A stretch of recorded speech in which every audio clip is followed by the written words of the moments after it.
Disclaimer: the following program is designed to offend, provoke, and challenge your religious sensibilities. It contains content that will likely offend anyone who holds religion sacred. This is for those with thick skin or a taste for the harsh truth. If you're easily offended or cherish your religious views, please turn off now. Viewer discretion is strongly advised. You have been warned. Before we even start, there's one section in this video you need to see. If you don't watch anything else, skip ahead to the chapter titled "The Question No Christian Can Answer." This is the one argument no apologist wants to deal with, and once you hear it, you'll see why. If you're thinking about clicking off, at least check that part out first. Decide for yourself. Welcome to Troll the Verse, where we rip scripture apart line by line and expose every contradiction, theological disaster, and intense commands along the way. Now, before we dive into this, let's address the obvious. Some of you are going to notice things look a little different. Maybe a little less fire and brimstone thumbnail, a little more innocent packaging. But let me be clear, nothing is changing except the way we get this message out to more people. The reality is, YouTube doesn't push content like this unless you play the game, and right now, the algorithm doesn't like my hardcore, blunt takedowns of religion. If I keep doing things the exact same way, it stays buried, which means fewer people stumbling in, fewer new eyes seeing how ridiculous this stuff actually is. So if you see a fluffy little thumbnail or a title that sounds slightly less like a battle cry, don't panic. I'm still bringing the same energy, the same brutal takedowns, and the same absolute destruction of bad theology. I just have to be more subtle about it. Matthew 10 is a perfect example of why this work matters. In this chapter, Jesus recruits his 12-man squad, grants them supernatural abilities, and lays out the fine print of following him, which includes abandoning your family, embracing suffering, and hoping you don't get arrested. And hey, if you somehow survived this long without exiting out of the video, you might want to check out the rest of the Troll the Verse series. We've been breaking this down chapter by chapter, verse by verse, with full playlists covering Matthew, Genesis, and Revelation, because why stop at one book when we can dismantle all of them? I'm not saying you should subscribe. That's between you and whatever gods you deal with. But if you like watching sacred texts get torn apart with sarcasm and a microscope, you might accidentally find yourself clicking on another video. So let's get into it. This one is going to be good. Jesus selects 12 men to be his closest followers, which seems to be an arbitrary number unless, of course, you recognize the blatant numerology behind it. 12 tribes of Israel, 12 apostles, 12 foundations in Revelation, 12 gates to the city, 12 loaves of showbread, and so on.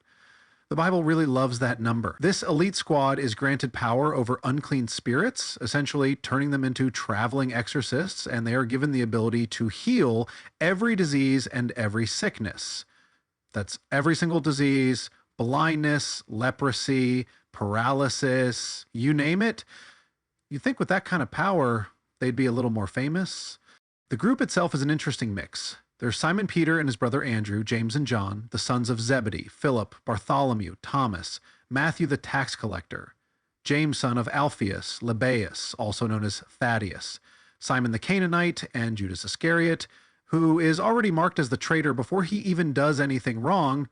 That's a pretty heavy foreshadowing moment. Nothing like starting your new job with the title betrayer already in your bio. Simon the Canaanite is also worth noting because Canaanite doesn't necessarily mean he was from Canaan. The Greek word kananios is often thought to refer to someone zealous, possibly a revolutionary or a nationalist. The irony here is that if he was in fact a zealot, then Jesus' inner circle included both a radical anti-Roman revolutionary and a Roman tax collector. That must have made for some interesting dinner conversations. All right, let's talk about this so-called power Jesus gives them. If these 12 men receive the ability to heal every disease and cast out demons, then where did that power go? Why aren't their successors walking around today performing legitimate, verifiable miracles? If this ability was real, there should still be people raising the dead, curing paralysis, and eradicating leprosy with a touch. Instead, what do we have? Faith healers who mysteriously only cure back pain, preachers telling sick people to pray harder, and entire hospitals full of Christians who still rely on doctors. If these 12 men could truly cure the sick on command, why did that power mysteriously vanish? The moment Christianity had to exist in a world where people could document events, the grand dramatic miracles just stopped happening. Strange how that works. The Bible makes it clear that Jesus granted them real power, but in the modern world, all we see are excuses for why those same miracles don't occur anymore. Either this gift was temporary, meaning God only allowed it for a brief period, or the whole thing was exaggerated to begin with. Look, I'm not even going to wait to talk about this. I want to make sure I address this right now in the beginning of this section so the people that are going to leave actually see this. It's really important. No apologist wants to touch what I'm about to talk about. If the disciples had the power to heal the sick and raise the dead, then why didn't they just resurrect Jesus themselves? You're probably looking at the verses on the screen saying, where does it say raise the dead? It doesn't say it here. It says it later in this chapter, in verse 8. I've put it on the screen for you so you know I'm not making it up. Jesus explicitly tells them, be healing the ailing, raising the dead, cleansing lepers, casting out demons. Freely ye did receive, freely give. So it's not just assumed, they were directly commanded to raise the dead. That means their powers weren't just limited to healing headaches and expelling a few demons. They were supposedly walking around with resurrection abilities. If this power was real, they should have been able to heal Jesus' wounds after the flogging, revive him after the crucifixion, and undo the entire execution process. But instead, they panic, run away, go into hiding, and act like Jesus is gone forever. Not one of them even attempts it. And if the excuse is, well, they lost their powers when Jesus died, then that just raises even more problems. Where does the Bible say that? If their authority to heal was directly tied to Jesus being alive, then why didn't Jesus warn them about this? And why would their powers vanish just because he died, unless those abilities were never actually real to begin with? Even worse, if resurrection was already happening before this, resurrection wasn't even unique in the Bible. The Bible shows that Jesus himself resurrected others, and he explicitly gave his disciples the power to do the same. So why is his own resurrection treated as some earth-shattering, history-defining event? If the disciples had been out resurrecting people left and right, then Jesus' return from the dead wouldn't have been a world-changing miracle. It would have just been another day in the miracle business. Theologically, the entire weight of Christianity depends on Jesus rising from the dead as proof of his divinity. But if raising the dead was already a common miracle, then that entire argument collapses. This leaves apologists in a tricky spot. If the disciples truly had power over death, then they should have been able to resurrect Jesus themselves. If they lost their powers when he died, then they were completely dependent on him, making them useless on their own. And if resurrection was already happening before Jesus came back, then his return wasn't special at all. The simplest answer, the gospel writers needed Jesus' resurrection to be the ultimate, one-of-a-kind miracle. The disciples conveniently forgot they could raise the dead, because if they had used their abilities, it would have ruined the entire theological framework of Christianity. The gospel writers needed them to be powerless in this moment for the narrative to work. Jesus explicitly commands his disciples not to preach to Gentiles, not to go to Samaritans, and only to focus on Israel. That's not a suggestion, it's a direct order. So if that's the case, why is Christianity now a global religion? If this was supposed to be the eternal mission, then Christianity should have never spread beyond Jewish communities, but it did, which means either Jesus' command was temporary, he changed his mind later, or Christianity ignored it outright. And just in case there was any confusion, Jesus doubles down on this restriction later in Matthew 15:24, where he tells a Canaanite woman begging for help, "I was not sent except to the lost sheep of the house of Israel."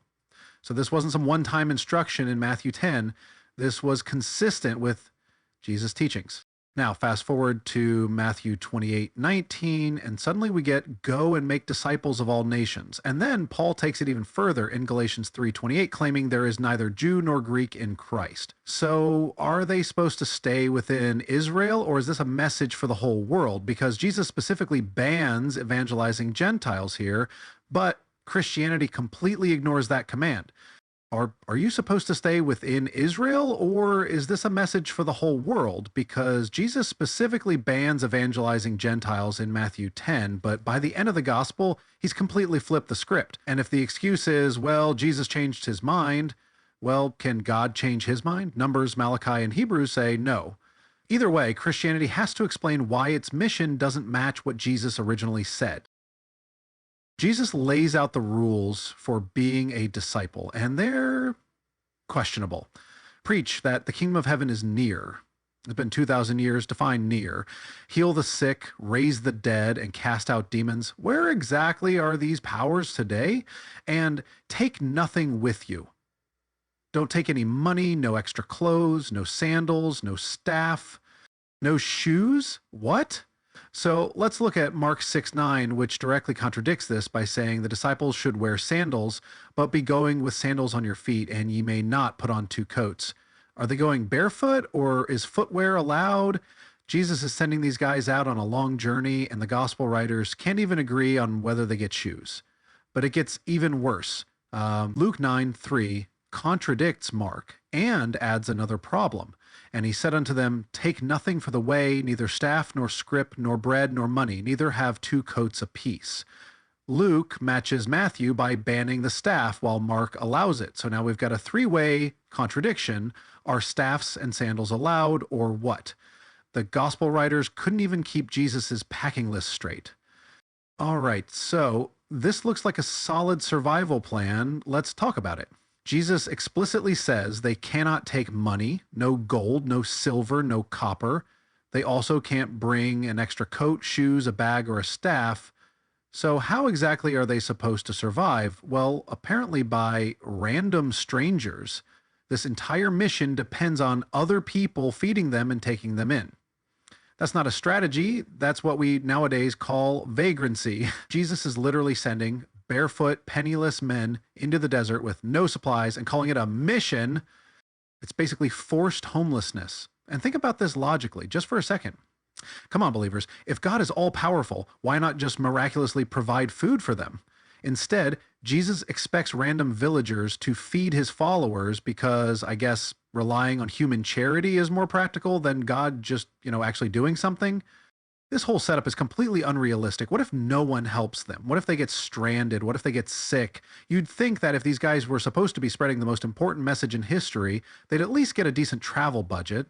Instead, they get a guarantee of hunger, exhaustion, and foot blisters. And let's not forget, if they're supposed to freely give healing powers, why do modern churches charge for miracle conferences? If this was a timeless command, why do Christian missionaries today take donations, wear shoes, and travel with money? Seems like nobody actually follows this part of Jesus' instructions.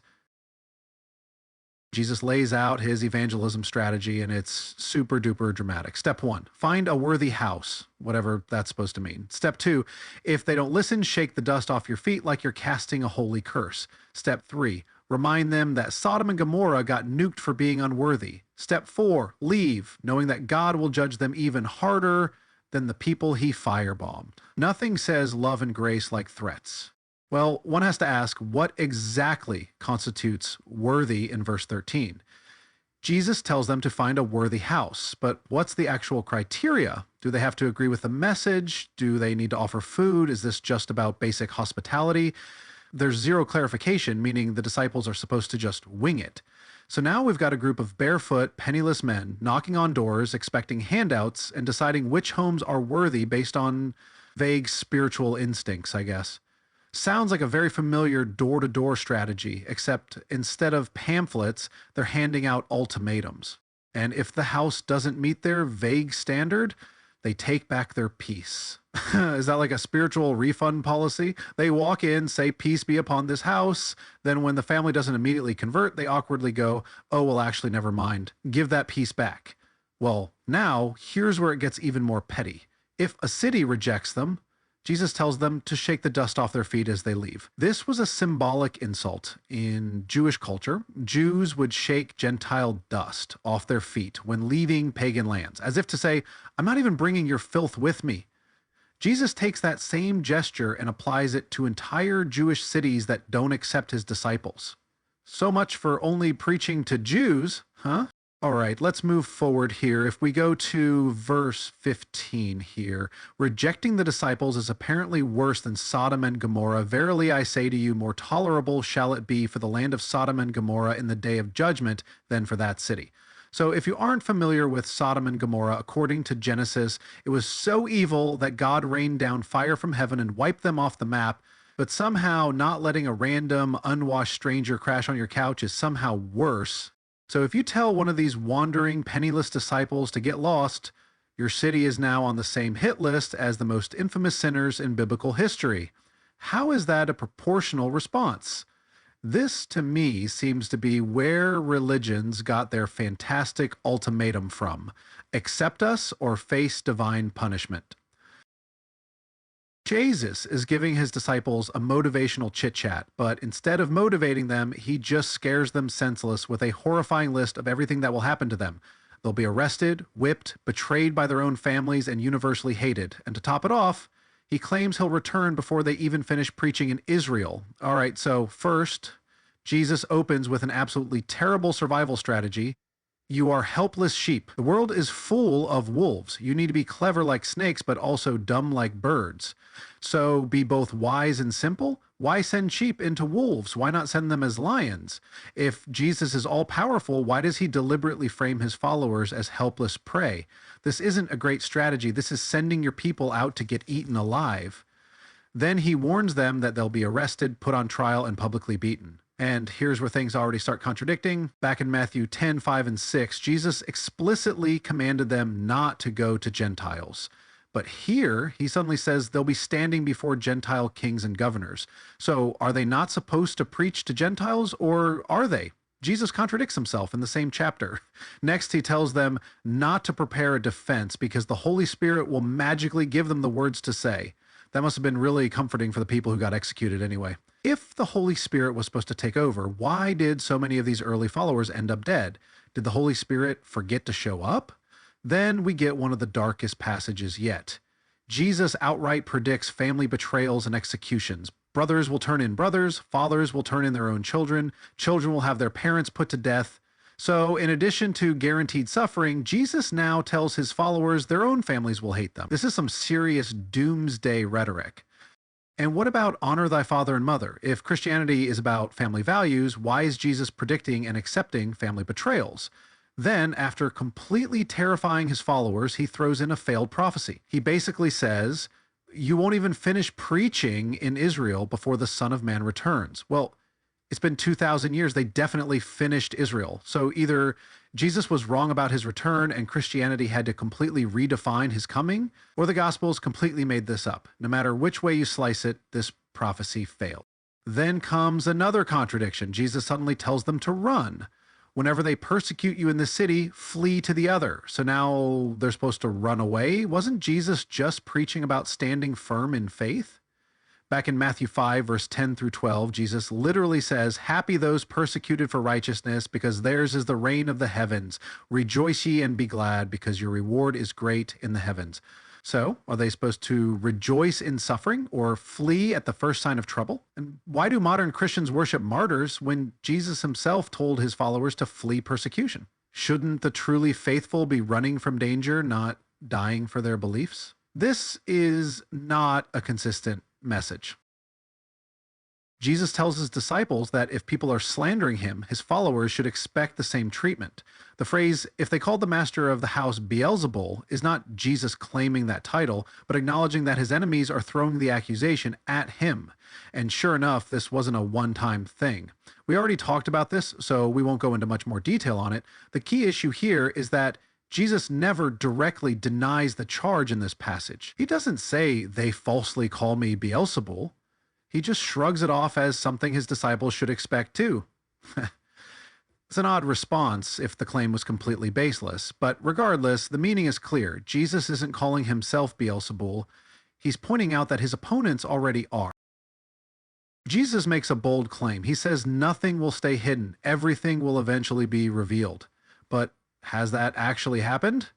If nothing remains hidden, then why is Christianity still full of unsolved mysteries? How does salvation actually work? Faith alone? Faith plus works? Ask 5 Christians, get 5 answers? What is the Trinity? 3 persons, 1 being? Different modes? A divine math problem nobody understands? What is the correct view of the end times? Rapture, no rapture, Jesus already came back, he's coming back soon. If everything was supposed to be revealed, why is theology still a mess?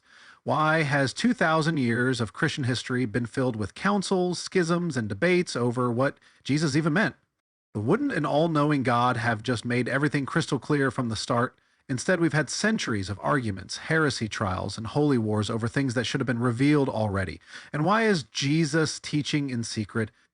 Jesus openly admits here that he teaches in secret. That which I tell you in darkness, speak ye in the light. What in the ear ye hear, proclaim upon the houses. So why is an all-powerful God relying on secret teachings? Sounds Gnostic to me. Wouldn't the logical thing be to just tell everyone the truth up front? Why play this weird game of secret whispers where his disciples have to relay information secondhand? Why not just publicly declare everything to everyone? Why rely on whisper down the lane theology? Wouldn't this just create confusion? Oh wait, it does. It makes zero sense that a God who supposedly wants everyone to know the truth would rely on cryptic messages, parables, and private lessons instead of just spelling things out clearly. This might also explain why Christianity has so many contradictions. If Jesus was whispering secret teachings instead of explaining things clearly, it's no wonder people got confused. And be not afraid of those killing the body, but of him who is able both soul and body to destroy in Gehenna. Jesus tells his followers not to fear human executioners, but to fear God instead, because God can destroy both body and soul in Gehenna.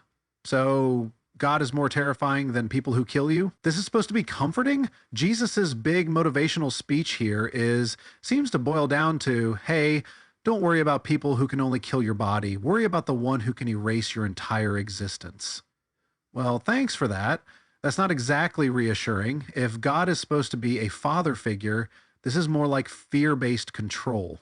And how does this line up with 1 John 4:18? Perfect love casteth out fear. But here Jesus is literally saying, be afraid of God. So should believers live in fear of God, or does love cancel out fear?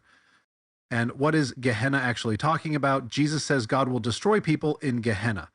Gehenna was a real place, the valley of Hinnom, south of Jerusalem. It was historically associated with child sacrifices to Molech in Jeremiah 7:31 and 2 Kings 23:10. By Jesus' time, it was a metaphor for divine judgment and destruction, not eternal torment.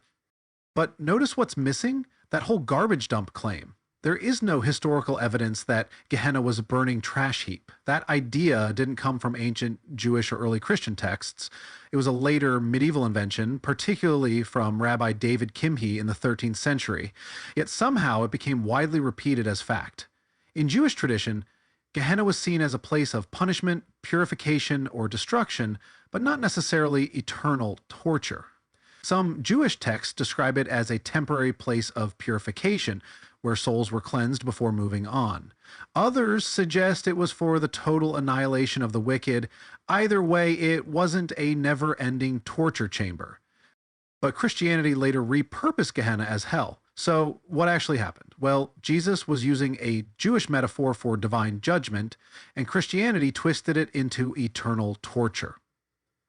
Jesus was fear-mongering, using Gehenna's dark history as a scare tactic to pressure followers. This whole passage is another case of bad translation fueling later Christian doctrine. Either way, modern hell doctrine, eternal conscious torment, has more in common with Greek and Roman afterlife beliefs than early Jewish thought. Christianity evolved the idea over time, making hell a much scarier place than what Jesus' audience would have understood.